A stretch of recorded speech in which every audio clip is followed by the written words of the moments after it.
नमस्कार, बहुत स्वागत है आप सभी का। मैं हूं आपके साथ करिश्मा। देश इस वक्त कोरोना की सुनामी से जूझ रहा है। बेड, ऑक्सीजन, दवाओं की किल्लत के बीच कोरोना को हराने की तमाम कोशिशें की जा रही हैं। कोरोना के आंकड़े रोजाना नए रिकॉर्ड बना रहे हैं, लोगों को डरा रहे हैं। लेकिन ये हालात कब और आखिर कैसे सुधरेंगे, इन सभी सवालों का जवाब हम ढूंढने की कोशिश करेंगे। देश में क्या है कोरोना का हाल, एमपी छत्तीसगढ़ में क्यों लगातार बढ़ते जा रहे हैं कोरोना के मरीज, इन्हीं तमाम मुद्दों पर हम चर्चा करेंगे विस्तार से। चर्चा के लिए खास मेहमान भी होंगे हमारे साथ मौजूद, लेकिन आगे बढ़ने से पहले इस रिपोर्ट पर नजर डालिए।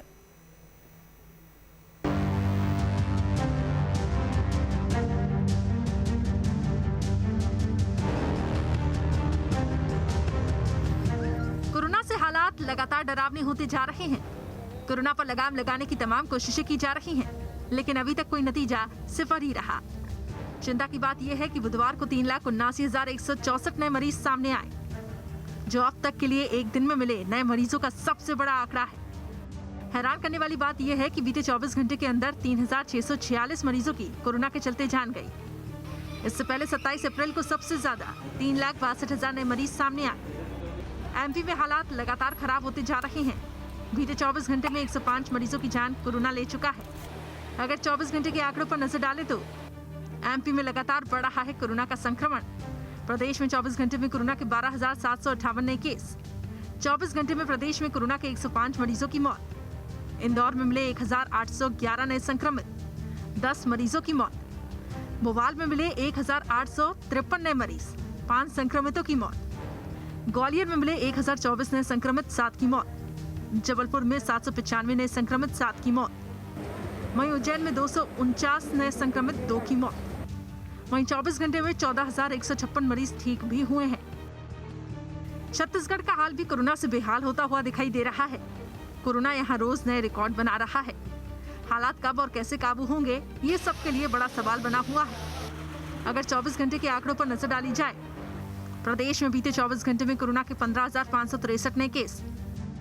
24 घंटे में प्रदेश में कोरोना से 279 मरीजों की मौत।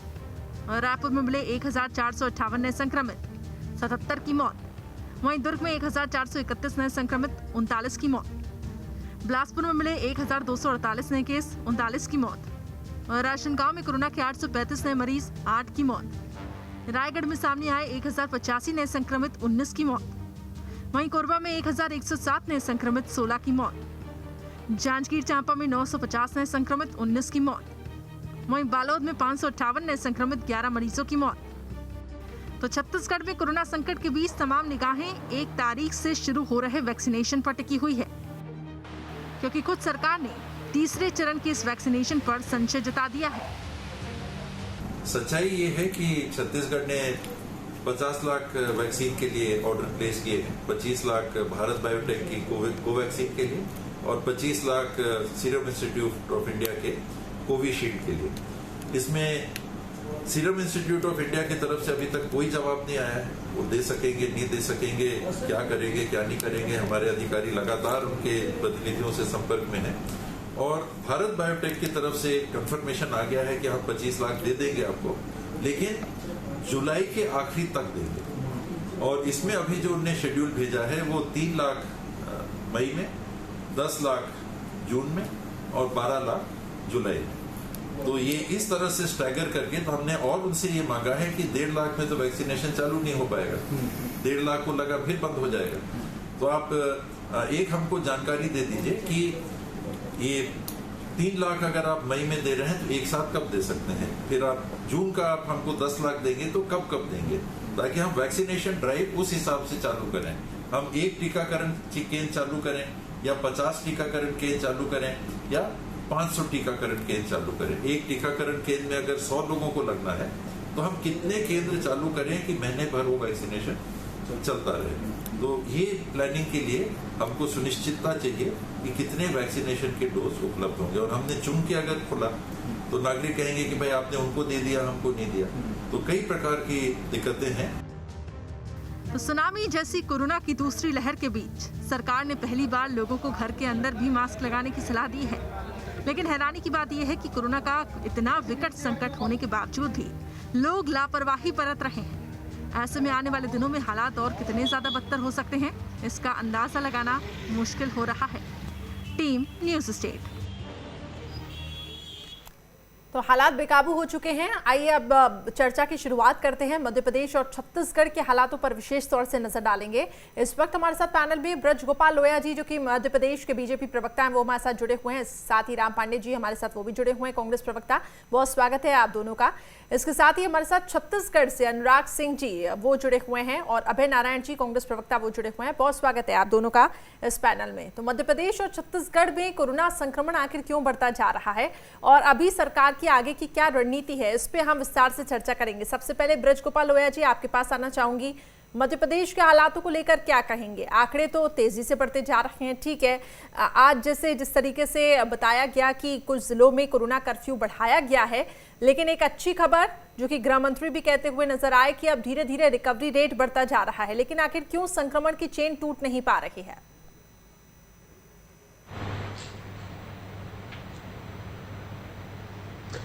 करिश्मा जी, देखिए, निश्चित ये समय बहुत कठिन है और इस कठिन परिस्थिति से हमें निकलना है। उसके लिए राज्य सरकार अपने स्तर पर काम कर रही है, स्वयं सेवी संगठन अपने स्तर पर काम कर रहे हैं, परंतु हमें भी अपनी भूमिका निभानी है।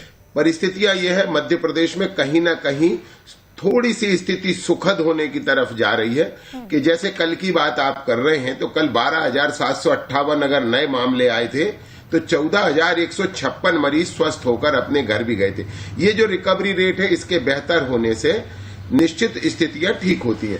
दूसरी बात, कल जब मध्य प्रदेश में रेल के माध्यम से ऑक्सीजन पहुंची थी, इंडियन रेलवे के माध्यम से, उसके बाद ऑक्सीजन की आपूर्ति में भी सुगमता आई है और ऑक्सीजन में जो किल्लत थी उसमें कमी करने में हमें बहुत मदद मिली है। जिस तरह ऑक्सीजन की केंद्र सरकार का कोटा हो, राज्य सरकार ने अपने प्रयत्न किए, उन सबके माध्यम से हमें कहीं ना कहीं एक बेहतर स्थिति होती समझ में आ रही है। पिछले 5-6 दिनों में स्थिति अब हमें नियंत्रित दिख रही है। इसमें दूसरी बात एक और है कि मध्य प्रदेश में जो संक्रमण की दर 27% तक थी, वो आज कल घट के 21% तक आ गई थी। और ये जो संक्रमण की दर घट रही है, ये जो चेन टूट रही है, ये चेन हमें और नीचे तक लाना है। संक्रमण की दर को हमें नियंत्रण के भीतर रखना है और तभी हम इस कोरोना से जो लड़ाई लड़ रहे हैं उसमें जीत पाएंगे। कहीं ना कहीं मध्य प्रदेश सरकार की कोशिशें कामयाब हो रही हैं, परंतु अब जब एक लॉकडाउन के दौरान जो स्थितियां रही, यदि ये स्थितियां थोड़े दिन आगे और चलती हैं तो निश्चित है कि बहुत अच्छे परिणाम दिखाई देंगे। ठीक है। राम पांडे जी, आप क्या कहेंगे?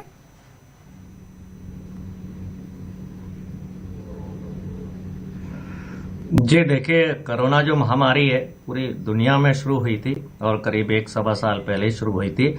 और उस समय सबसे पहले शिवराज जी ने ही बोला था कि कोरोना कुछ नहीं है, सर्दी जुकाम खांसी के अलावा कुछ नहीं है। मतलब इनकी कोई दूरदृष्टि नहीं थी और ये विधायकों को लेकर बेंगलोर पहुंच गए थे।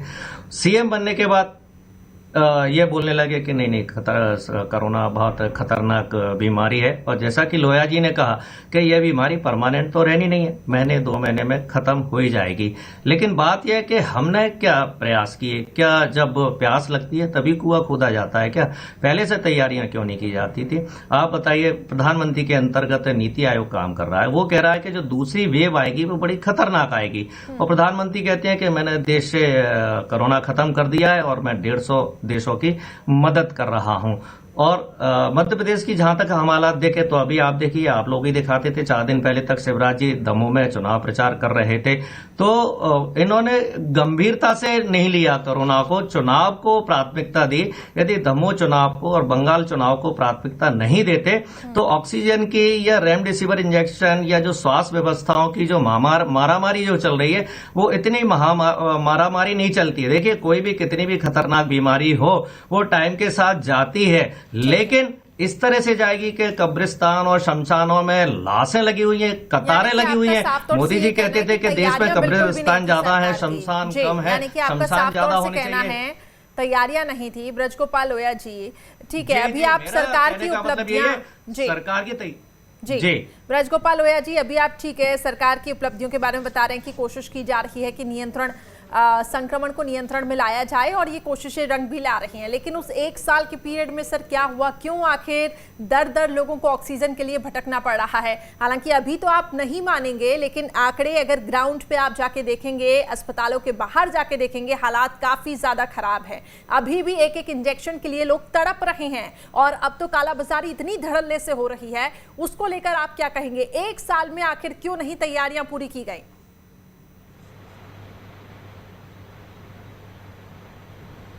तीनों बातें बता देता हूं करिश्मा जी। एक तो ये कि इतनी तेज वेव होगी, ये देश में किसी ने इसका आकलन नहीं किया था। मैं इस पैंडेमिक के टाइम में कोई राजनीतिक बात नहीं करना चाहता था, परंतु बड़ा दुर्भाग्य होता है हमारे कांग्रेस के साथी आदरणीय राम पांडे जी इसका आरोप मध्य प्रदेश की सरकार और शिवराज जी पर लगाने की कोशिश कर रहे हैं। चलिए ठीक है, क्या आप अब मध्य प्रदेश और छत्तीसगढ़ हम दोनों के लिए डिबेट कर रहे हैं? क्या छत्तीसगढ़ की स्थितियां मध्य प्रदेश से बेहद खराब है? एक तिहाई का राज्य होने के बावजूद मध्य प्रदेश से संक्रमण की दर भी ज्यादा है और संक्रमित मरीजों की संख्या भी ज्यादा है। देखिए, ये राजनीति करने का विषय नहीं है, राजनीति करने के बहुत अवसर है। और दूसरी बात, जो आप दमोह चुनाव की बात बार बार करते हैं, आप याद करिए दमोह चुनाव में माननीय शिवराज जी ने अपनी रैली निरस्त की थी, परंतु उसी दिन कमलनाथ जी रैली करने गए थे, वो भी बिना मास्क के। परंतु मैं ये बातें नहीं करना चाहता, मैं करना ये चाहता हूं कि जिस रेमडेसिविर का उत्पादन 38,80,000 था, केंद्र सरकार ने तुरंत आदेश जारी करके 6 नई कंपनियों को लाइसेंस दिया और उत्पादन बढ़ाकर 80 लाख किया। और आज पूरी दुनिया से मध्य भारत तक रेमडेसिविर पहुंचने का काम हो रहा है। पूरी दुनिया से क्रायोजेनिक ऑक्सीजन के टैंकर बुलाए जा रहे हैं, पूरी दुनिया से ऑक्सीजन कंसंट्रेटर बुलाए जा रहे हैं और तेज गति से काम हो रहा है। देखिए, दो स्थितियां हैं बड़ी विचित्र। करिश्मा जी, आप इसको समझने की कोशिश करिए। मैं मानता हूं कि राज्य सरकारों का विषय है स्वास्थ्य। पूरे देश में 75 सालों का इतिहास देख लीजिए, राज्य सरकारों का विषय है। परंतु जहां कांग्रेस सरकार में है वहां वो केंद्र सरकार को दोषी कहती है और जहां भारतीय जनता पार्टी सरकार में है वहां वो प्रदेश सरकार को दोषी कहती है। ये दोहरा चरित्र नहीं चलेगा। हम इस बीमारी से मिलजुल कर लड़ना है। और जब ब्रजगोपाल लोया जी, राम पांडे जी, मेरे को आगे भी सेगमेंट अपना बढ़ाना है, छत्तीसगढ़ के ऊपर भी प्रकाश डालना है, लेकिन ब्रजगोपाल लोया जी, हो क्या रहा है? अभी आप लोग फिर से राज्यों में जिस तरीके से कंपेयर करने लग गए कि आखिर छत्तीसगढ़ में ऐसे हालात क्यों हैं, वहां तो कांग्रेस की सरकार है। ये कहीं ना कहीं एक मजबूरी हो जाती है। आप अपने राज्य को तो संभालिए इस वक्त। राम पांडे जी, मैं आपसे भी कहूंगी और ब्रजगोपाल लोया जी आपसे भी कहूंगी, बात अगर दमोह की चुनाव की करते हैं तो दमोह चुनाव में आखिर क्या जरूरत थी रैलियां करने की? ठीक है, आखिरी रैली कैंसिल की, लेकिन इससे पहले भी तो रोड शो कई हुए। क्यों आखिर यहाँ करने का समय ही नहीं है, ये राजनीतिक बात करने का समय नहीं है। इस पैंडेमिक में तैयारियों के बारे में बात कर रही हूँ। अभी भी तैयारियां ठीक है चल रही हैं, लेकिन उतनी गति से नहीं चल रही हैं। मरीजों की संख्या और तेजी से बढ़ती जा रही है। राम पांडे जी, छोटा सा रिएक्शन मैं आपसे लूंगी, इसके बाद मुझे ब्रेक के लिए रुकना है।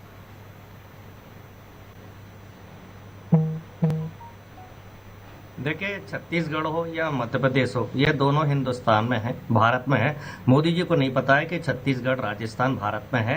वो हमेशा छत्तीसगढ़ राजस्थान या जहाँ विपक्ष की सरकारें हैं उन प्रदेशों के बारे में ऐसे बात करती हैं जैसे पाकिस्तान की या किसी दूसरे देश के प्रदेश हैं। ये छत्तीसगढ़ हो, महाराष्ट्र हो, राजस्थान हो, जहाँ जहाँ बीजेपी की सरकारें नहीं है, वो भी इस देश का हिस्सा है। उस देश के हिस्से को अलग करने का प्रयास न करें। और ऑक्सीजन सप्लाई करने का काम केंद्र के अंतर्गत है, केंद्र को सप्लाई करना होता है। केंद्र ने 1 साल पहले बोला था कि हमने 162 प्लांटों की मंजूरी दे दी है, टेंडर कर दिए हैं, पैसा डिलीवर कर दिया है। 162 में से एक भी नहीं बना। ये एक भी नहीं बता सकते कहां संचालित हो रहा है। और अभी प्रधानमंत्री कह रहे हैं कि मैं 501 प्लांट बनाऊंगा। भाई 501 बनाओगे, महीने 2 महीने में कोरोना खत्म हो जाएगा। आपके 501 प्लांट बनेंगे 1 साल के बाद।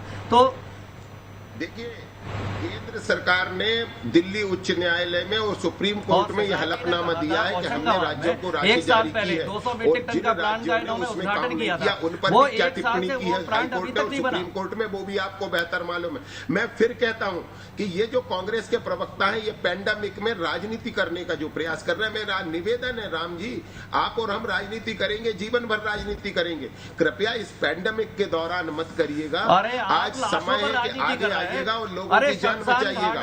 कांग्रेस और भारतीय जनता पार्टी की लड़ाई तो चलती रहेगी, परंतु इतिहास ये याद रखेगा कि जब ये संकट के दौर में, मैं नहीं चाहूंगी कि इसमें और कहीं ना कहीं राजनीति हो। सरकार की प्लानिंग के बारे में हम आगे बात करेंगे कि सरकार की आगे क्या तैयारियां बने रहे। छत्तीसगढ़ के भी हालातों पर हम नजर डालेंगे, लेकिन फिलहाल यहाँ रुकते हैं छोटे से ब्रेक के लिए, फौरन हाजिर।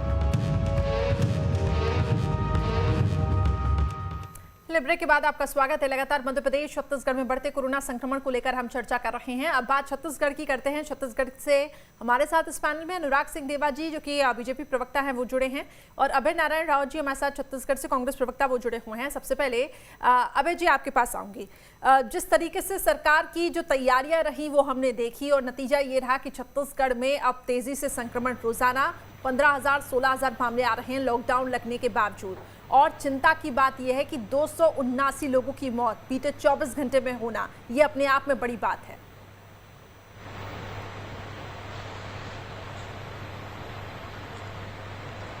करिश्मा जी, इस महामारी से सारी व्यवस्थाएं फेल हुई हैं, क्योंकि संक्रमण का जो हमारा अनुमान था उससे कई गुना ज्यादा संक्रमण बढ़ा, और जिस परिवार में संक्रमण हो रहा है पूरा परिवार उसकी चपेट में आ जा रहा है। तो कहीं न कहीं हम लोगों की जो आपसी अपनी लापरवाही रही, कोरोना का प्रोटोकॉल का पालन हम नहीं कर रहे थे और बीच में भूल गए थे कि कोरोना भी है, तो इसके लिए कहीं हम जवाबदार हैं। और सरकार की जो व्यवस्था है वो फिक्स है, जितनी सरकार व्यवस्था कर सकती थी अपनी दुगनी ताकत से व्यवस्था की हुई है, और उस व्यवस्था में जो मरीज आ रहे हैं उनका समुचित इलाज भी किया जा रहा है। अगर 15,000 मरीज रोज पाए जा रहे हैं तो 14 से 15,000 मरीज रोज रिलीज भी हो रहे हैं और ठीक मौतों के आंकड़े के बारे में तो बात करिए। लगातार ये अपील की जा रही है कि घबराहट न हो, लगातार ये अपील की जा रही है कि संयम रखे। सरकार की जो अस्पताल, जो वेंटिलेटर और जो बेड की व्यवस्था हो सकती थी ऑक्सीजन की कोई कमी नहीं है।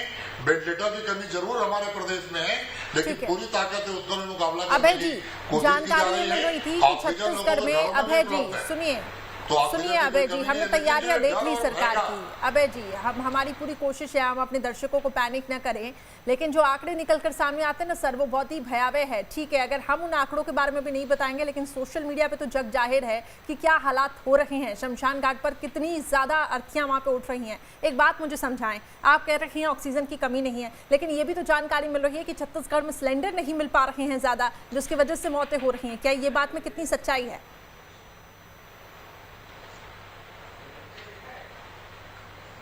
करिश्मा जी, आप भी जानती हैं कि इससे पहले, कोरोना काल से पहले सिलेंडर का उपयोग औद्योगिक में होता था और स्वास्थ्य के लिए होता था, तो जितना उपयोग होता था उसके दुगने सिलेंडर थे। लेकिन आज सिलेंडर की आवश्यकता 4 गुने की हो गई है, तो सिलेंडर तो रातों रात बनाए नहीं जा सकते, सिलेंडर ऑर्डर देके मंगवाए नहीं जा सकते। जो व्यवस्थाएं की जा सकती हैं वो दुगनी ताकत से की जा रही है। ऑक्सीजन की कमी नहीं है, सिलेंडर की कमी है, स्वीकार करता हूँ। कोई चीज, सारा चीज पारदर्शी है, आंकड़े पारदर्शी है, छुपने और छुपाने की कोई आवश्यकता नहीं है। और आज हम बहुत विषम परिस्थितियों में है, सरकार विषम परिस्थितियों में है, क्योंकि सरकार जनता की है, जनता के द्वारा चुनी गई है, और जनता जब विषम परिस्थिति में है तो सरकार भी विषम परिस्थिति में है। अनुराग सिंह देवा जी, क्या कहेंगे आप? आज कर सकते हैं उससे बेहतर कल करने का प्रयास हम प्रतिदिन कर रहे हैं, और सरकार पूरी मुस्तैद है। लेकिन जो चीज केंद्र सरकार को करनी चाहिए, फिर आ गए आप केंद्र पे, प्रधानमंत्री को करनी चाहिए, फिर आ गए आप केंद्र पे। ठीक है, मैं लौटूंगी आपके पास, लौटूंगी मैं आपके पास। अनुराग सिंह देवा जी, क्या कहेंगे आप?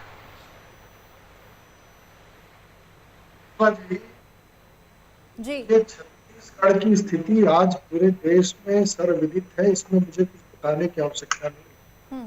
और मैं आपको बता दूं करिश्मा जी, जो सेकंड वेव आई है इसमें जो सर्वाधिक प्रभावित प्रदेश जो पिछले 2 महीने से बुरी तरीके से प्रभावित है, उसमें महाराष्ट्र, छत्तीसगढ़, पंजाब और केरल, ये 4 राज्यों का मुख्य रूप से नाम था। और जो देश में आंकड़े आ रहे थे उसमें 70% आंकड़े ही था। यदि हम छत्तीसगढ़ की बात करें तो छत्तीसगढ़ में आज की स्थिति ये है 32% संक्रमण, जो अपने आप में देश में सर्वाधिक संक्रमण। आज ये प्रदेश पिछले 25 दिन से पूर्णतः लॉकडाउन, पूरा प्रदेश शायद ही देश में कहीं लॉकडाउन होगा, छत्तीसगढ़ 25 दिन से लॉकडाउन। और इस 25 दिन के लॉकडाउन के बाद भी, जो कि अंतिम अस्त्र होता है कोविड से निपटने के लिए, आज भी 15,000 का जो औसत है वो मेंटेन है। 15,000 केसेस आ रहे हैं, जबकि सरकार एंटीजन ज्यादा कर रही है, RT-PCR कम कर रही है। 15,000 केसेस रोज आ रहे हैं और मौत का आंकड़ा 200 से ऊपर। तो आज की तारीख में सरकार पूरी तरीके से फेल हो चुकी है। ठीक है, इस लॉकडाउन के पीरियड बात में बताएं कालाबाजारी अनुराग से जी। लेकर सारी जी। चीजें चल रही है। अनुराग जी एक बात बताएं, ठीक है, को सरकार की प्लानिंग यहाँ पे विफल होती हुई दिखाई दे रही है, लेकिन फिर भी सरकार की तरफ से ये कहना है कि कोशिशें की जा रही है, लेकिन संक्रमण जिस तेजी से फैला, अनुमान नहीं था कि इतना तेजी से ये फैल सकता है, फिर भी कोशिशें जारी है। एक यहाँ पे आरोप कांग्रेस की तरफ से लगाया जा रहा है कि वैक्सीन को लेकर जो बातें कही गई हैं, वैक्सीन जो कंपनियों की तरफ से, वो वैक्सीन को लेकर अभी तक कोई रिस्पॉन्स ही सामने नहीं आया है। जो 1 तारीख से जिस तरीके से 18+ के ऊपर को वैक्सीन लगनी है, आज जिस तरीके से स्वास्थ्य मंत्री टी.एस. सिंहदेव का बयान सामने आया कि कंपनियां कोई रिस्पॉन्स नहीं दे रही हैं, इस पे आप क्या कहेंगे? कंपनियां सिर्फ छत्तीसगढ़ को रिस्पॉन्स क्यों नहीं दे रही, मध्य प्रदेश को रिस्पॉन्स दे रही है, बाकी राज्यों को दे रही है। छत्तीसगढ़ सरकार ने आज तक ऑर्डर ही नहीं दिया 1 तारीख से वैक्सीनेशन कराना है, आज तक ऑर्डर प्लेस नहीं किया। और इसलिए मैं तो ये कहना चाहता हूँ, सरकार की मंशा बिल्कुल भी नेगेटिव है। और पहले तो इस सरकार ने, यहाँ स्वास्थ्य मंत्री टी.एस. सिंहदेव ने कोविशील्ड और कोवैक्सीन में फर्क किया, कहा कोवैक्सीन यदि आप भेजेंगे तो अपनी खेप वापस ले जाए। ठीक है, उसको लेकर अभय आज जी, मैं भ्रम का वातावरण बनाया है। लोया जी आपसे रिएक्शन लूंगी, 1 मिनट अभय जी से पहले मैं इस पे रिएक्शन ले लूं। अभय जी, बीजेपी का ये कहना है कि अभी तक ऑर्डर ही नहीं हुए हैं, और ये वैक्सीन को लेकर क्यों आखिर इतनी सियासत गरमाती है छत्तीसगढ़ में? पहले भी हमने देखा कोवैक्सीन को लेकर सियासत गरमाई, और अब फिर से स्वास्थ्य मंत्री का ये बयान।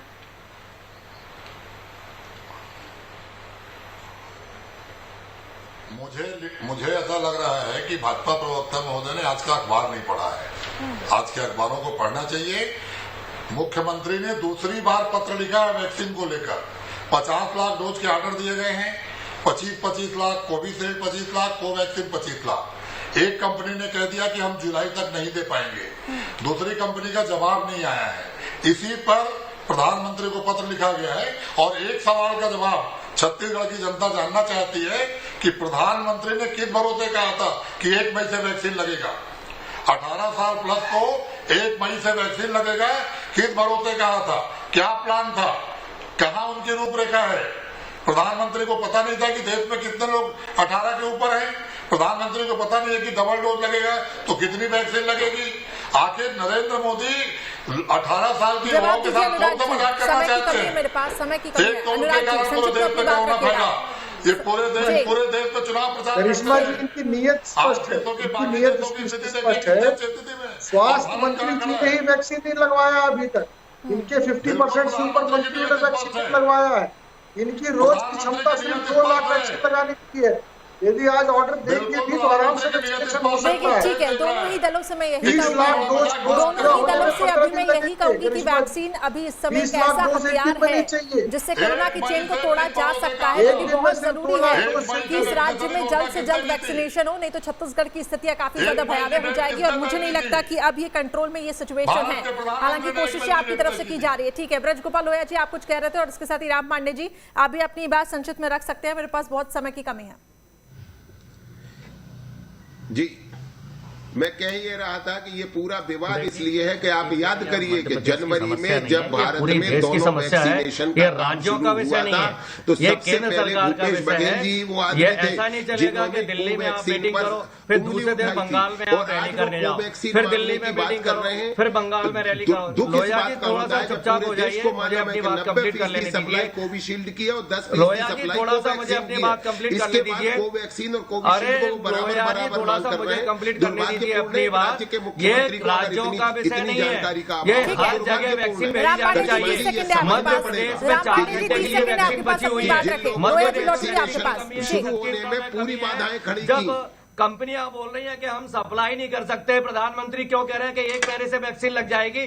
वैक्सीन लगाने की रेट इतनी शुरू है कि अभी कम से कम 5 साल लग जाएंगे पूरे वैक्सीनेशन में। और प्रधानमंत्री को खुद को वैक्सीन पर विश्वास नहीं था, 2 महीने बाद प्रधानमंत्री ने वैक्सीन लगवाई है। जब रूस के राष्ट्रपति पहले दिन ही वैक्सीन को लगवा सकते हैं, तो मोदी जी जो हर काम को सबसे पहले करते हैं, इन्होंने 2 महीने बाद जो वैक्सीन लगवाई, प्रधानमंत्री ने पूरे देश के विश्वास को धोखा दिया। प्रधानमंत्री को वैक्सीन तीनों बातें बता दूं, ये राम जी को कहो बंद हो तो मैं चालू करूं। जी बिल्कुल, कम 30 सेकंड है मेरे करिश्मा पास। जी, आपको इनकी आवाज बंद करना पड़ेगी। जी जी, अपनी बात रखें देखिए जल्दी। करिश्मा जी, मैं बताऊं, इस देश के विशेषज्ञों ने तय किया था कि वैक्सीन लगने का क्रम नहीं, क्या इनकी होगा, बंद कर दीजिए। वैक्सीन इन्होंने लगने का देश को क्रम क्या बर्बाद कर दिया होगा, है। ये देश के इनके विशेषज्ञों ने बोलने तय के किया था, कारण ही डॉक्टर्स आज ने देश तय किया बर्बाद था। हो रहा है। परंतु इनके बोलने के कारण जब ये कह रहे थे कि मोदी जी ने नहीं मतलब लगवाई, अगर जब मोदी कोई जी ने चर्चा के लिए लगवाई, आते हैं तो उसका कोई इन्होंने सार्थक वो नहीं निकलता है। अभी भी सियासत, अभी भी राज्यों में आप लोग बटे हुए हैं, अभी भी इसने वैक्सीन क्यों नहीं लगवाई, उसने वैक्सीन क्यों नहीं लगवाई। बहुत बहुत शुक्रिया आप सभी का हमारे साथ जुड़ने के लिए।